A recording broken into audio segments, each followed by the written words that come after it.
আমার নাম মোহাম্মদ রেজাউল করিম খান। আমার বাড়ি নাটোরে। আমি বাঁশি বাজাচ্ছি ছোটোবেলার থেকে, 40 বছর হলো। 40 বছর যাবৎ বাঁশি বাজাচ্ছি।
আমার নাম মোহাম্মদ রেজাউল করিম খান।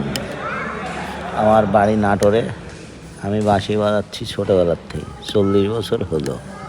40 বছর যাবৎ বাঁশি বাজাচ্ছি। আপনি 40 বছর ধরে বাঁশি বাজাচ্ছেন। আচ্ছা, বাংলাদেশের কোন কোন জেলায় আপনি বাঁশি বাজিয়েছেন?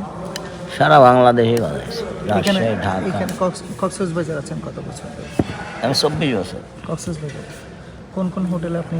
আমি সিগালে বাজাইছি, সিগাল, ওই ওশানে বাজাইছি, ওশান প্যারাডাইস, নিটলে বাজাইছি, জি, তার ওই ইয়াতে নিরিসরের সামনে বড় হোটেল, ওইটা হলো ওশান প্যারাডাইস। স্টুডিওতে আছেন কত বছর? 12 বছর। ভালো লাগে এখানে, ভালো লাগে। আপনার গ্রামের বাড়ি নাটোরে, যান না? প্রতি ঈদের মধ্যে যাই। ঈদে এই ছুটি পাই। ছেলে মেয়ে কতজন? 3 ছেলে 1 মেয়ে। এটা আপনার পেশা, নেশা সব কিছুই বাসা? সব কিছু। এটা আমি আরাম। কয়টা থেকে কয়টা পর্যন্ত আপনি বাসা আছেন? 6টা থেকে 10টা। 6টা থেকে 10টা। আপনার বাঁশি সুরে পর্যটকরা খুবই আনন্দ পায়, এই তো? হ্যাঁ, ভাই সবাই। আপনি যদি বাঁশি না বাজাইতেন, কি প্রফেশনালে যাবেন? না, মূলত আমি টিচারই করতাম। টিচারই করেছি 12 বছর। ওই